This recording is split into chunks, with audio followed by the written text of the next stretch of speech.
Hello, I'm Greg Bonnell. Welcome to TD Active Trader Live, brought to you by TD Direct Investing. This is your educational one-stop shop for in-depth market analysis and investment insights to help boost your trading potential. Coming up, U.S. markets eyeing continued gains. Investors await key economic data. We got consumer confidence figures due any minute now, and GDP and the PCE price index releases coming later this week. Plus, is Lululemon a dominant force in athletic wear with strong brand loyalty, or is it an overvalued stock facing increased competition and slower growth? We got our trader debaters standing by with the bull and bear cases on the athleisure retailer. And GameStop set to report earnings after the bell. We're going to walk you through what to expect. That's all ahead. You're watching TD Active Trader Live.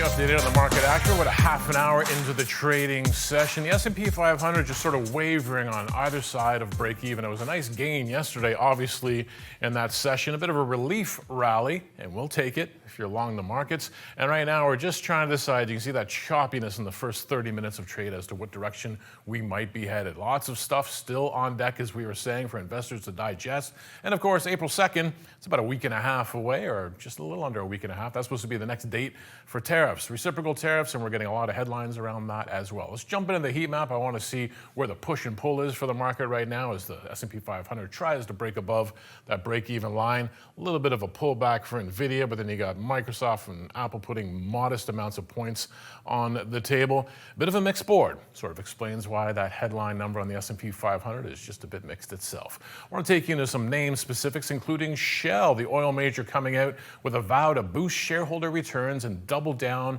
on their push into liquefied natural gas. This announcement coming ahead of their Capital Markets Day event.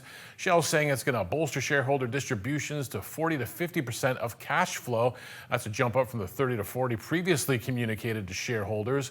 And it's going to lower its spending through 2028. It's also already the world's largest liquefied natural gas trader. It's going to grow output across its gas business by 1% through the year. Taking a look at this one, what am I looking at? The action right now, you saw a nice rise out of the open, but it's starting to come down a little bit again. So some strange moves in the market. Ebbs and flows. KB Home, want to show you this one. State of home builders and really buyer confidence in the state actually pulling back at the open today. Here's the one-day action on the chart.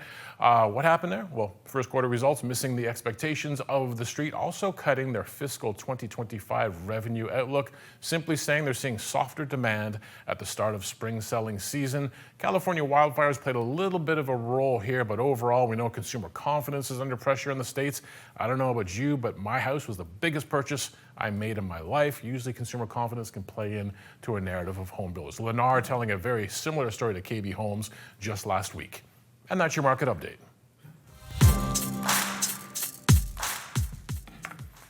All right, joining us now for a more technical take on what we're seeing out there, our panelists, Kieran Amin and Jason Natick from our TD Direct Investing team. Gentlemen, great to be back with you again on a Tuesday morning. Great to be back, Greg. As always, Jim. So I ran down a few things there. I know here you're taking a closer look at a few very specific things. I was looking at the S&P 500. You're looking at the S&P 1500, a bit of a broader read of the market. Yeah, this is the broadest one out of all the S&Ps that are out there. In fact, it's a total amalgamation of all of them. So the S&P 1500, probably lesser known amongst the S&Ps, of course, but what this entails is it covers both the 500, the 400 and the 600. So this is across your spectrum, across market capitalization. So large mega caps, mid caps, small caps, all really captured in here. Let's look at the charts and see what this is all about. It's a strong gauge. Typically, it's more weighted on the S&P 500 as a whole. So you'll see it really track the performance of the S&P 500 with a little bit of lag because of the mid and small caps that are in the mix. What we have seen, though, however, it has been on this strong run ever since 2023. It's maintained on this upward trend that we can see form here. It did have that blip back in August when we had the yen unwind trade happen, where it broke below those moving averages, but it's resumed, of course, since then. And then, as of recent, it did also break below this long-term trend. And we're looking at the weekly chart. I will add this, Greg. So the weekly chart is kind of the more emphasis what traders and big money is willing to carry their positions over a weekend time frame. So that's important. And we did see it bounce right back off of this key support level back into and resuming that trend. And if it continues up here, if we see some momentum building up, it should push towards the resistance and back above those moving averages that we have there. So one to keep an eye out. One that I'm also looking at with the move as well is with the RSI. It is kind of making lower lows, so it is pointing to more bearish divergence. So that's another thing that I'll be just keeping an eye out on this move to confirm it.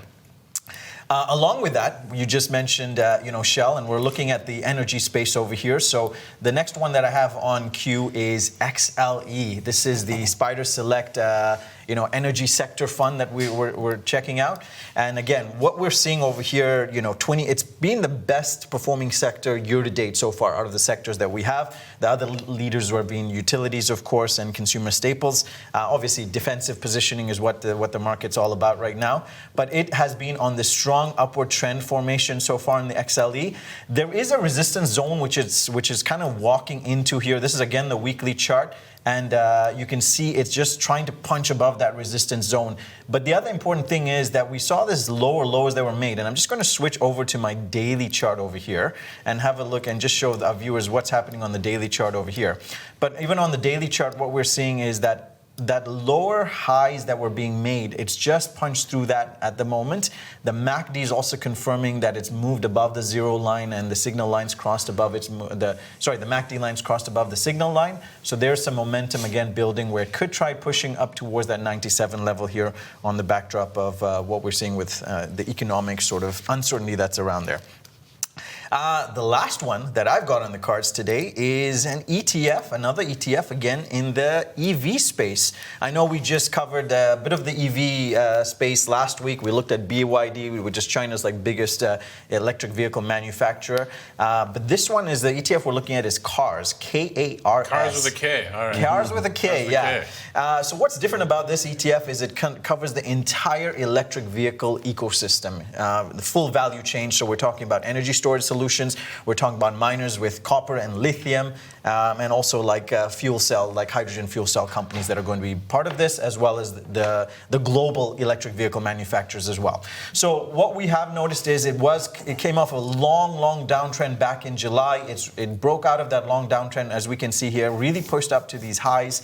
It kind of trickled back here, but it's still maintaining this uptrend. It's respecting the uptrend, the lower bound of it at least. So as long as we stay here, it could still push into the summer with the news that's coming out and with the EV adoption rate. Some of the stats we just found out was in Europe, in fact, we've seen 15% total market share of EV vehicles that were purchased in start of January and February, 4% increase over year. In China, that represents 50% of all vehicle sales that took place so far in EVs. But what's also concerning is American producer, of course, Tesla. They had a 40% drop in their sales in the European markets and 43% in UK as well. So we'll see how that plays out in the EV space altogether as it gets more competitive. Interesting stuff. Jay, you're taking a look at Lockheed Martin in the headlines recently, but probably not in the way they want. Yeah, probably not the exact choice they were hoping to get out of the U.S. government. So you're right. There's big news in the aerospace and the defense contracting space where it was news about who basically didn't get the contract. When Lockheed Martin was probably the presumptive favorite going in. For those that are unaware, Boeing got an initial contract of $20 billion to start production on the sixth generation fighter aircraft. They're terming it the F-47, aptly named by the administration or by the generals at the Pentagon.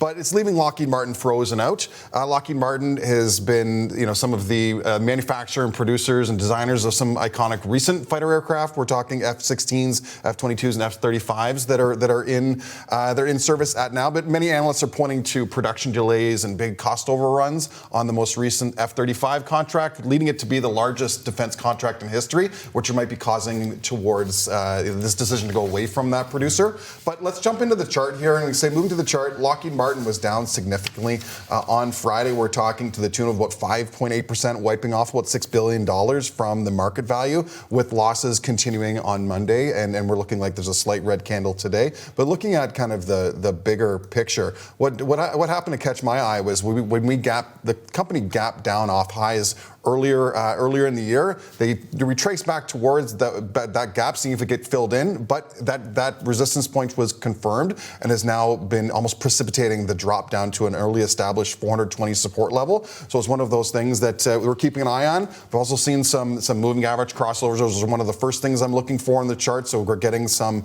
near-term trends, continuing to see if we're going to be able to hold around that 420 level. We're in like kind of full bearish territory with the stock down over 30% off its highs. We'll see if the sell-off continues, if we break through 420, or if it's able to stabilize and see if investors find value long-term as they have in the past. All right, I'm going to add one little nugget to this. Off the top of the show, we talked about how we are awaiting consumer confidence at any moment. I'm looking at the story now on the wires. U.S. consumer confidence tumbling again to the lowest it's been since early 2021. So a lot of uncertainty out there, and a lot of things to keep an eye on. Thanks for that, gentlemen. If you at home have a question for our team, here's how you can get in touch with us. Email td.activetraderlive@td.com, and for information about the Active Trader platform, scan that QR code on the bottom right-hand side of your screen. It's going to take you to our TD Active Trader Live website. You can find more information about all of our trading platforms under the Get Started tab, so you can find the one that is best suited for you. Whether you're a new or seasoned investor, TD Direct Investing has you covered, and has once again, for the third year in a row, been ranked as the #1 online brokerage in Canada by the Globe and Mail.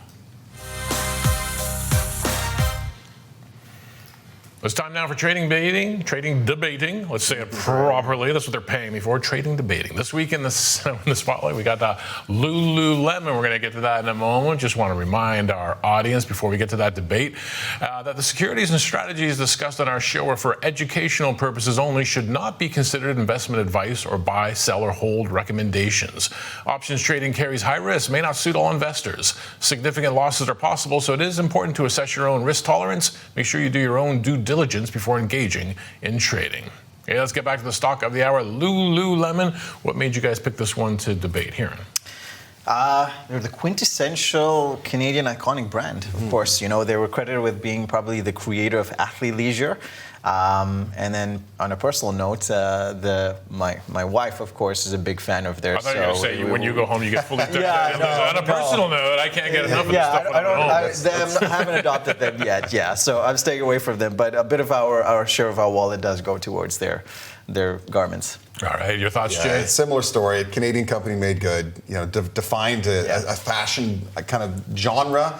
Yeah, and our walk-in closet, our home is full of their products as well. Wow, high rollers. My wife is Scottish-born. She's far too frugal to buy Lululemon. She gets Lululemon-esque. It's the same kind of vibe, but there's no Lulu moniker on it. Okay, we know what we're talking about here. We're going to get some time on the clock. You each, of course, have 2.5 minutes, like every week, to make your bull and bear case. We draw from a hat as every week. And what do we got here? We got Jason with the bull case. Why don't you kick things off first? All right, I'm up first here. So Lululemon has been clearly successful over the last number, and there's two main factors that have made them successful in the past. They've made their stores destinations, right? They're inviting, they're bright, they make it pleasing to be there, and also they bring their regular customers in with free yoga classes, running clubs, all these things. It's made it not just it's a destination really to be when we're thinking about shopping malls or even their standalone. But second of all, Hiran mentioned it off the top, they've defined the athleisure brand. So they've been able to, without sacrificing quality, they've even kept the premium price tags as we've mentioned on their items, and they've kept people coming back for more, wanting the brand, wanting to show it off. But this is not what's going to continue to make this company successful in the future. They've laid out a three-step plan called the Power of 3 times 2, where they're looking to, we're not talking long-term goals, we're talking doubling revenue to $12.5 billion by 2026. We're almost there, and the company's showing that their efforts in doubling men's revenue. They're trying to get away from just making this a women's brand to a yoga-specific brand. So the CEO, Calvin McDonald, has been pretty passionate about that. They're looking to double their digital business, growing from just something as paltry as $100 million. I know we're going back a ways to 2010, but now driving over $5 billion of revenue, and 41% of their sales are coming from their digital platforms. And lastly, the big portion, they're going to quadruple international business. The Chinese market is untapped. Year over year, we're seeing significant growth. International sales were up 21% in 2023. But let's get ourselves into the chart so we can take a look. So I'm looking to find just a few things that jump out to me. One of the things, I know we've got earnings coming up this week. I always look to see how the company has performed on recent earnings. Well, guess what? The three last earnings events, we've seen positive pricing trends with two of the earnings gapping up, so showing really short-term support in terms of price action. So that's a nice both side of the argument. But I want to also focus in on something that's coming up recently. Yes, the prices come off highs, but what stocks haven't come off their highs recently? But I'm starting to see alignment of signs that are showing that the pullback is being stopped. One, we've hit a pretty significant resistance point around $300, but we've been able to see some strong candle patterns where there's been 3 successive green candles that have gone back and forth. But in addition to that, we've got other signals that are confirming the validating point. Our RSI has crossed over from oversold into positive territory. The same story from a Bollinger Band and MACD. Confirmation, validation, bullish reversal is in the framework. Just had to get that one in, Jay. Still a few seconds at the end there. What does the bear have to say about all this? All right, the bear has to come at the bull, and what I'm going to start by saying with Lulu is that, despite its success in the athleisure field, it does face significant headwinds. First of all, let's talk about their slowing U.S. market growth. That's a big thing. They generate 59% of the total revenue comes from this space, U.S. domestic sales, and that has shown stagnation, in fact, actually trickling back. That's obviously going to raise concerns about market saturation you have and limited growth potential that it could also face. I also looked at a metric which is important in the retail space, and that is sales per square footage. So while after the COVID, they've kind of been on the up, but they haven't hit their peaks yet. So 2023 came around $1,609, so $1,609 per square foot. It's still below the 2019 levels at $1,657 was where they were kind of at the peak. You have a 2% dip in American same-store sales as well. So remember, this is their bulk of their revenue is generated from this market, and that just shows us, and with more competition coming in, that could be eroded away. Missteps. Let's talk about some missteps real quick. Mirror was an acquisition that they did, a platform they tried to compete with Peloton. Didn't work out. That's $500 million they had to wash down the drain, and lessons learned they could take away from it.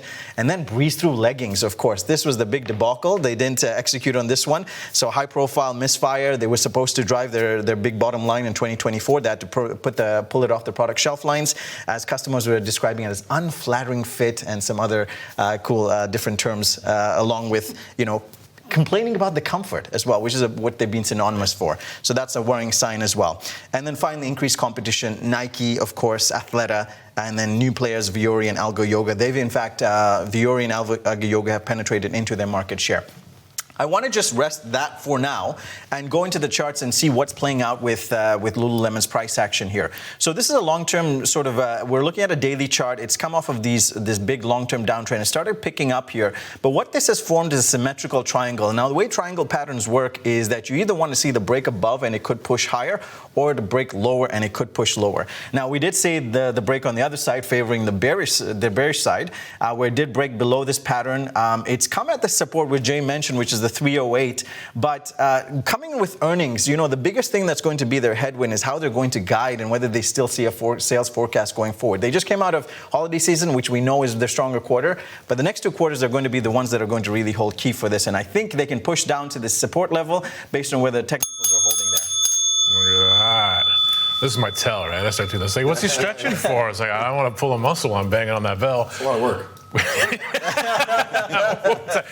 This ain't the got your easiest. workout. This ain't the easiest job in the world. I practice this on the weekends. I know you do. All right, so we've heard the bull, we've heard the bear. It's time for you guys to mix it up for 3 minutes with the counter. This is unstructured. I just stand back. I let you guys go. All right, let's get to it. So yes, with any company, there's going to be missteps along the way, and one of the things that Lululemon has been known for is if things aren't going their way, they're willing to kind of eat their lunch and move on and pivot. There's been other programs that I don't want to give any fuel for the fire, but looking at the children's line that they released and even their self-care lines, they said this isn't part of our core business. We're not able to see the gross margins that we're so famously known for making our profits on. Let's step away. But one of the areas of new product development that they've really seen kind of come to the forefront is their development of footwear and shoes. I know sandals are a big wing, and this is a $48 billion untapped market. Yes, there's big competition in the space, but when they released their first shoe in 2022, it was recognized. Let me get this right here as the Runner's World 22 Shoe of the Year. Okay. So, well, let me tell you this, Jay. They're trying to diversify. I see where they're going with this, but they're stepping into a space where there's intense competition,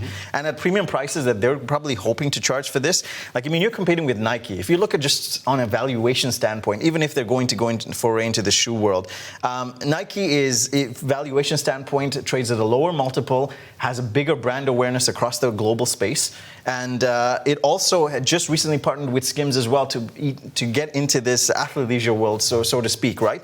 I do also I'm going to talk about the valuation though a little bit more, because if you look at the valuations, and I just kind of estimated based on their forward-looking P, which is sitting at 21.3 right now, and their projected EPS that they're forecasting for this year, which is the range between 12.78 to 14.54. I did reverse engineer it to see where should the price be sitting at that point. So 272 to 309 is where Lululemon's price should be sitting at based on that guidance that they've given there. The other thing I will also talk about is, they are high product pricing. We talked about consumer confidence is kind of at the rock bottom since 2021.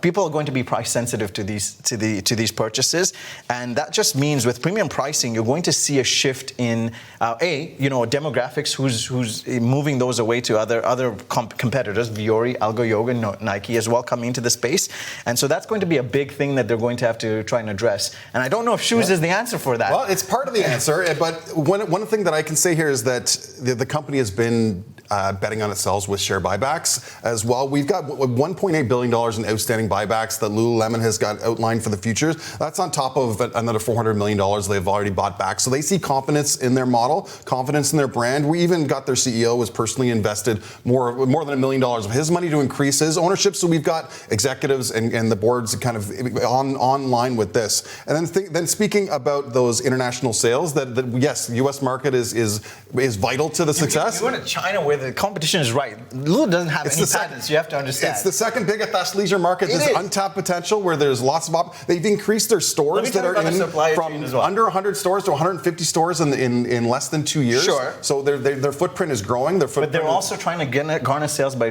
doing more promotional activities. So they're trying to discount their products to get it off the shelves. The one last thing I will mention on that note is I looked at another metric, which was same-store sales growth. There you go. You guys ran out of time about 20 seconds ago, but you're mixing it up. It's like the song gets good, you don't turn it off. Yeah. You're grooving. All right, that was spirited. I liked it. The one thing I'll add is one frugal Scotswoman. There you go. In my household, but I'm not supposed to pick sides here. So maybe she'll go buy some Lulu. I don't know. I'm neutral. Now let's talk about if you're the bull, if you're the bear. How could you possibly play it through options? Jay, you started with the bull case, so why don't you take this away? Yeah, let's start here. So I've decided to find ourselves a pretty straightforward, I don't want to call it vanilla strategy, but it's not real complex. We're going to identify some puts to sell and try to, ideally, if we can own the stock long term, if we get a sign, that's the potential. But ideally, we're going to find something and sell further enough out of the money that the stock is not going to go up to that point, further enough below the money, and then the stock won't retreat down to that level, and we'll be able to keep all of our premium, and then potentially do it again after earnings period. And then with earnings being on the docket this week, week. We know the volatilities are up, so we can capture some of those increased premiums to really make the trade worth our while. But so looking here at the option chain that we've got on the screen, I had to widen out my chain this morning because Lululemon has been trending up over the last little bit, so we can find a strike price that's maybe a little closer to the money than it was as of last night, and get ourselves a little bit more premium. But pricing the at the money straddle at the 337.5, we're talking $16 plus another 16 cents. So we're talking $32 is the expected move out through Friday's expiration. So if we look down $32 off of 337, that brings us down right around $300. $300 is going to give us less than 16 deltas. So that would give me some confidence that I could go a little bit closer to the money. I mean, deltas is a good equivalent to a probability of being in the money. So if I look for something close to 30 deltas, that means I'm getting a 70% likely that the trade will expire worthless, out of the money, and I keep all my profit and look to trade again. So right now that brings me into around 317.5, which is I mean, maybe get around $7.50 of premium back for the trade. So there's enough juice to make the squeeze worthwhile there. If someone's always worried, like I am, what should you worry about going to this trade? What should you be aware of, the risk? Yeah, so as I mentioned to you, this trade, if it goes against us, we're buying the stock if we don't manage it before expiration. So the risk is to zero on this stock. So we're getting in, our max profit is the premium we've taken in on the trade, but the max loss would be the 317.5 less the premium. So we're around 310 would be max loss. If this is certainly not a set it and forget it type strategy. Always good to know the possible risks and rewards. What would the bears say? Yeah, so for the bearish trade, similar to what Jay was saying, with a stock like Lululemon, it's very volatile around earnings, and so the premiums on the options are quite large or juicy, I should say. So I'm going to be looking at a credit strategy, more of a volatility play, trying to define where the moves could be. It's an iron condor strategy is what we're going to do. So just pulling up the charts, essentially what the idea is that we're selling a put spread and a call spread away from where the current price action is, with the hopes that the price doesn't get into those spread zones there. So the actual trade itself, the way I've looked at the composition, so the move going into this earnings, market expectation is roughly around like $30-ish, about a 10% move on this current price. But one thing I looked at the stats was to see what Lulu's price performance has been typically after earnings, and it's usually retreated down like after an earnings comes out to like 3 to 4% of the move. So based on that, I'm going to be targeting on the downside the puts to sell a 310 put and buy the 295 strike put with a $15 spread between them. And then on the upside, we're going to be selling a 355 as our ceiling price and buying the 370 call there. Again, $15 spread, keeping it consistent.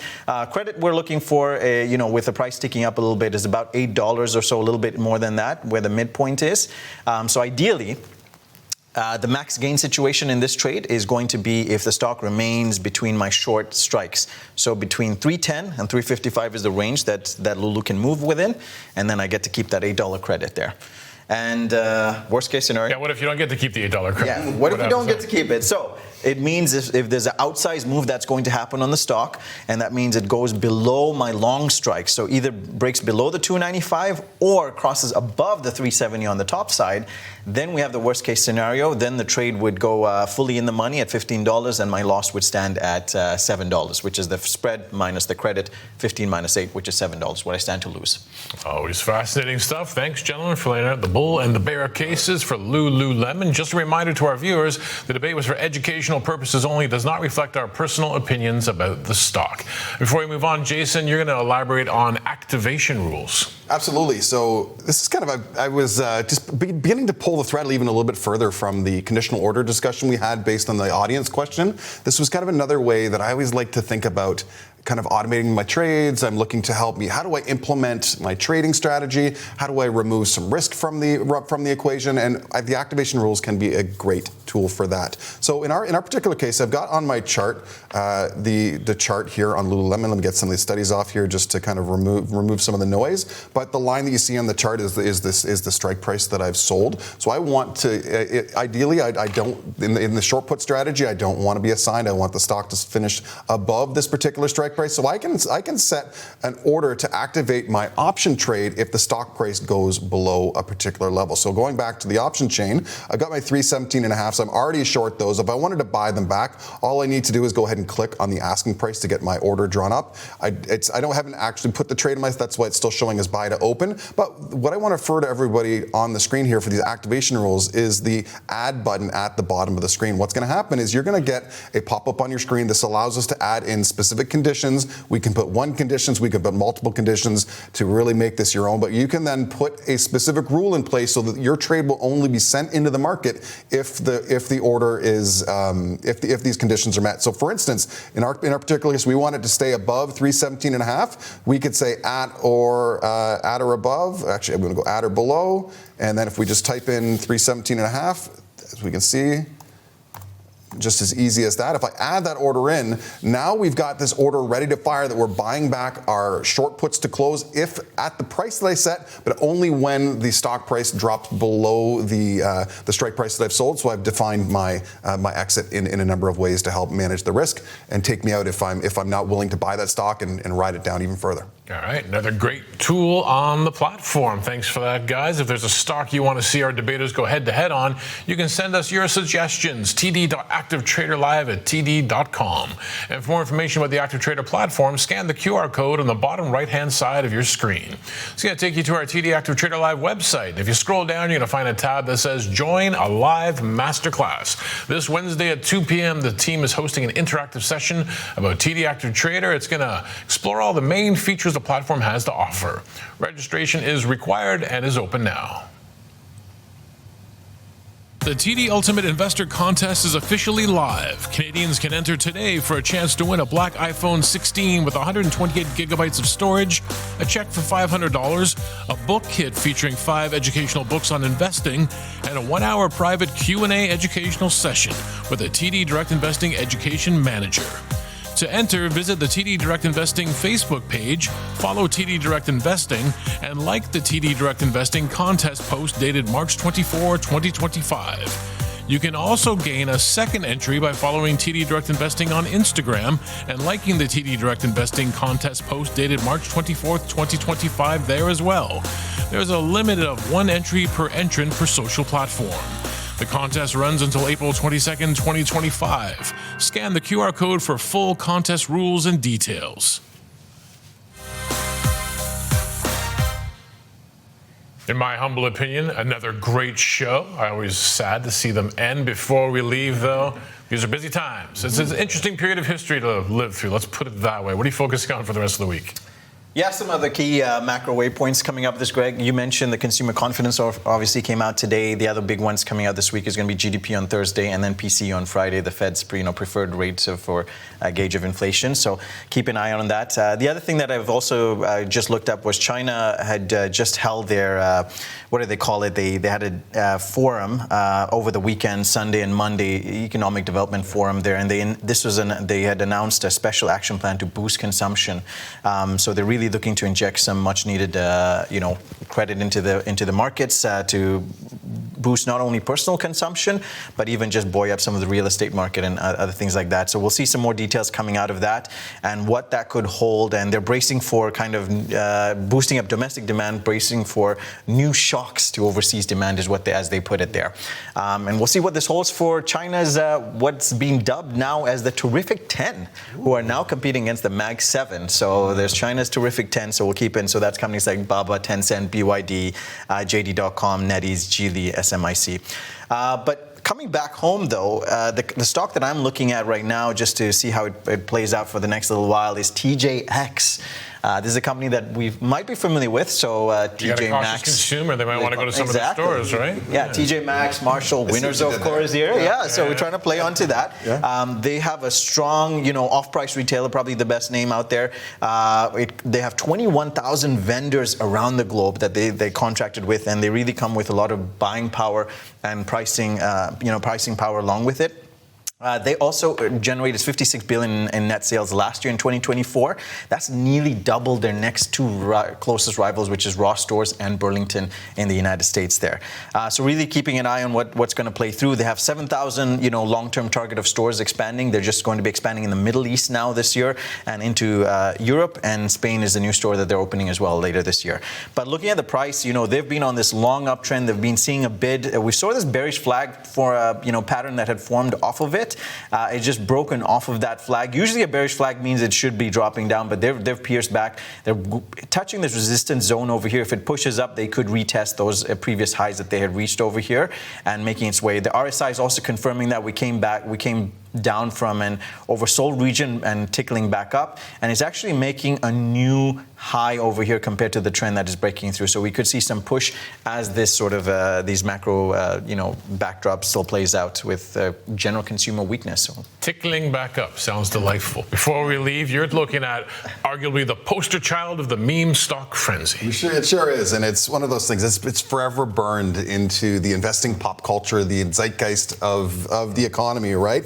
Now, before we kind of get into this, we need to make sure that investing in stocks like this is not for the faint of heart, right? There's lots of volatility. You need to make sure this is not something you're going to walk away from. You want to make sure you make sure you're willing to accept the risk. But thinking about this company here, let's just go to the chart. We can see there's been, back from the early meme stock days, significant price movement. I don't think we've said the name yet, have we? Oh, we're talking GameStop there, GameStop. right on the screen here. Yeah, let's not sell it without putting it out there. All right, so we can see huge volatility in the price. But what's noticing to me, actually over the last 3 years in time, it's actually settled outside of the blip that it had kind of midway through last year. It settled into a pretty tight kind of $5 band that it's kind of traded across. But looking here recently, we've got earnings coming up. This is a short-term kind of play here. After hours is when earnings is set. We can see that the company has been trading, in a bit of a downward wedge. If we zoom in on that, we can see what's really caught my attention is we've broken out of the top side of that wedge. And with regards to, I've also noticed there's been a couple of additional crosses that have popped in. We had the price cross out, we had the price cross moving averages, and the moving averages have also crossed each other. So we've got some short-term strength heading into the earnings, but we do want to make sure we